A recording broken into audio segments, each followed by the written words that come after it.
Morning everyone. Competition गुरु coaching centre के online class में आपका स्वागत है। आज की क्लास में हम जो इससे पहले जो पास्ट ईयर में जो पेपर हुआ है उस पेपर में से जो 3D ज्योमेट्री के जो भी सवाल पूछा गया है उनका सलूशन बताएंगे और किस टाइप के सवाल पूछा गया था वो आपको पता चल जाएगा। देखिए, पंजाब मास्टर अकेडमी में या तो टीचिंग या कोई भी पेपर होता हो उसमें 3D ज्योमेट्री का बहुत इंपॉर्टेंस है। वहाँ से 5 to 7 क्वेश्चंस आते हैं, सवाल आसान होते हैं।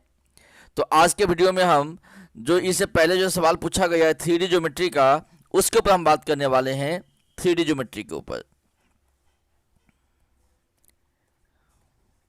समझिए सवाल क्या पूछा गया था। हम स्टार्ट करेंगे सवाल नंबर 85 से। देखिए सवाल नंबर 85 में क्या पूछा गया है।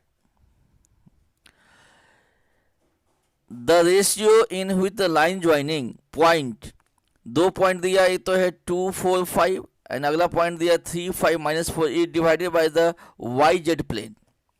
कहते किस रेशियो में वाई जेड प्लेन इसको डिवाइड करेंगे। देखिए सवाल क्या समझने का ट्राई कीजिए आप। मीन्स एक लाइन है जिसका कोऑर्डिनेट आपको दिया गया है 2, 4, 5 और बी का कोऑर्डिनेट दिया गया आपको 3, 5, -4। हम मान लेते हैं कि कोई पॉइंट है P है जो इनको m/n में डिस्ट्रीब्यूट करता है। यहाँ पे क्या है, yz प्लेन कहा गया है। यदि yz प्लेन है तो वहाँ पे x बराबर क्या होगा, 0 होगा। यदि आपने 3D ज्योमेट्री का बेसिक पता होगा, आपको ये पता है कि यदि yz प्लेन में क्या होता है, x बराबर 0 होता है। ठीक है, अब यहाँ पे देखिए x बराबर 0 है तो हम बाकी का इक्वेट क्यों करें, हम सिर्फ x का इक्वेट करेंगे। अब यहाँ पे देखिए क्या होगा, देखिए यहाँ पे m×3 हो जाएगा। देखिए यहाँ पे ये होगा m×3 plus n×2 divided by m+n is equal to 0।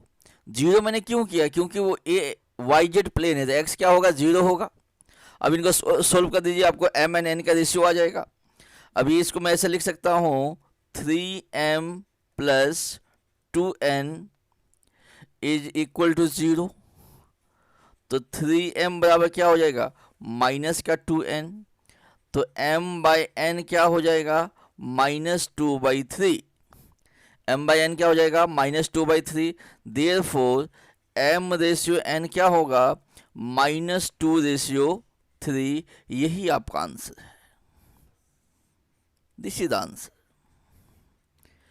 तो किस रेशियो में डिस्ट्रीब्यूट करेगा, -2/3 में, और इसका आंसर क्या होगा, सी होगा। अगला सवाल देखते हैं। देखिए क्वेश्चन नंबर 86। देखिए 86 में क्या कहा गया है, the equations of a line through the point 2, 3, -4 and equally incline to the axis are. ठीक है जी। अब आपको देखिए यहाँ पे क्या दिया गया, हमारे पास में दिया हुआ है x1, y1, z1 is equal to क्या गिवन है हमारे पास में, x1, y1, z1 is equal to दिया गया है 2, 3, -5। ये गिवन है। कहता है equally incline to the axis. Equally incline to the axis का मतलब हो गया जो LMN होगा L = M = N हो जाएगा, या मैं कह सकता हूँ A = B = C हो जाएगा। तो जब भी हमारे पास में एक पॉइंट दिया गया होगा और LMN दिया गया होता है तो मेरे पास में स्टैंडर्ड इक्वेशंस क्या होता है, हमें पता है। ये होगा x - x1/L, y - y1/M, z - z1/N, ऐसे होता है। अब यहाँ पे देखिए हमारे पास में LMN तो क्या है, सेम है, मीन्स 1:1:1 में है। तो यहाँ पे क्या चीज़ इंपॉर्टेंट होगा, x1, y1, z1 को सीधा वैल्यू डाल देंगे तो क्या हो जाएगा, देखिए ये ऐसे बनेगा x - 2 is equal to y minus 3 is equal to z plus 5। यही मेरा आंसर है। तो आपको लग रहा है कि मुश्किल है? कुछ भी नहीं, देखिए बहुत आसान सवाल पूछा गया है। पहला ऑप्शन मेरा आंसर होगा। ठीक है, अब मैं अगला सवाल लेता हूं। ये तो बड़ा आसान है। देखिए यहां से 87, क्वेश्चन नंबर 87 में क्या कहा गया है? The foot of perpendicular from alpha beta gamma on y axis. Y axis की बात कहा गया है, तो वाई एक्सिस पे क्या हो जाएगा? वाई एक्सिस पे जो मेरा x होगा और z होगा, ये दोनों 0 0 होगा। मीन्स मेरा आंसर क्या हो जाएगा? डी हो जाएगा, 0 बीटा गामा। यहां पे x एंड z क्या है? 0 0 है। क्वेश्चन नंबर 88 में देखते हैं। हमारे पास दिया गया स्ट्रेट लाइन की इक्वेशन दिया गया है, x minus 3/3, y minus 2/1, z minus 1/0 is. अब देखिए स्टैंडर्ड इक्वेशंस हमारे क्या होते हैं? हमारे स्टैंडर्ड इक्वेशंस ऐसे होते हैं, x माइनस x1 बट्टा a, y माइनस y1 बट्टा b, z माइनस z1 बट्टा c। अब यहाँ पे देखिए मेरे पास में c क्या दिया गया है? 0 दिया हुआ है। यदि मैं इसको कंपेयर करूँ तो क्या से दिख रहा है? c 0 दिख रहा है। यदि c 0 दिख रहा है, इसके मतलब क्या हो जाएगा? ये जो भी लाइन होगा ये क्या होगा? परपेंडिकुलर टू क्या हो जाएगा? z एक्सिस हो जाएगा। This is the answer. यदि आपको कंसेप्ट क्लियर है तो ये 10-10 सेकंड के सवाल है ये। अगला सवाल देखिए, क्वेश्चन नंबर 89 की बात करते हैं। आपको ये कहा गया 89 में, देखिए आपको ये दे दिया गया 89 में कि cos 2 गामा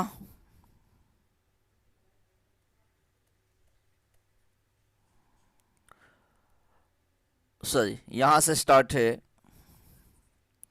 देखिए ऊपर से स्टार्ट है। यहां पे कहा गया 89 में cos 2 alpha plus cos 2 beta plus cos 2 gamma plus sine square alpha sine square beta and sine square gamma बराबर क्या होगा? जब हम थ्री ज्योमेट्री पढ़ते हैं वहां पे हम लोग क्या पढ़ते हैं? याद कीजिए, हम पढ़ते l square plus m square plus n square equal to 1 होता है। इसका मतलब ये भी हो गया cos square alpha plus cos square beta plus cos square gamma. Cos square gamma जो होगा ये 1 के बराबर होगा। अब यहां पे देखिए cos 2 अल्फा को, जो cos 2 अल्फा दिया गया है, क्या मैं इसको ऐसे लिख सकता हूं? देखिए cos 2 अल्फा को मैं लिख सकता हूं cos square gamma minus sine square gamma plus cos 2 beta को क्या मैं लिख सकता हूं? cos square beta minus sine square beta. cos 2 gamma को क्या लिख सकता हूं? cos square gamma minus sine square gamma plus, अब यहां पे देखिए sine square alpha sine square beta and sine square gamma. अब यहां पे क्या होगा? देखिए साइन स्क्वायर अल्फा चला गया, साइन स्क्वायर बीटा चला गया, साइन स्क्वायर गामा चला गया। तो हमारे पास क्या बाकी रहा? हमारे पास जो बाकी रहा बच्चों, हमारे पास जो इसमें अब जो रिमेनिंग रह जाएगा क्या रहेगा? Cos square alpha plus cos square beta plus cos square gamma. ये किसके बराबर होता है? 1 के बराबर होता है। यही मेरा आंसर है। इसका आंसर क्या हो जाएगा? 1 हो जाएगा। क्लियर जी? अब एक सवाल लेते हैं, क्वेश्चन नंबर 19। एंगल की बात किया गया है और एंगल निकालने के लिए हमें फॉर्मूला पता होता है। देखिए क्वेश्चन नंबर 19 में क्या कहा गया है, the angle between the line, दो लाइन दिया गया है, इनके बीच में एंगल मुझे निकालना है। देखो मैं एंगल कैसे निकालूंगा, एंगल निकालने से पहले मुझे एंगल का फॉर्मूला पता होनी चाहिए। ठीक है जी, पहले मैं फॉर्मूला नोट लिख लेता हूं कि फॉर्मूला क्या होता है इसका। देखिए आपको पता होगा जो कॉस थीटा होता है इज इक्वल टू A1B1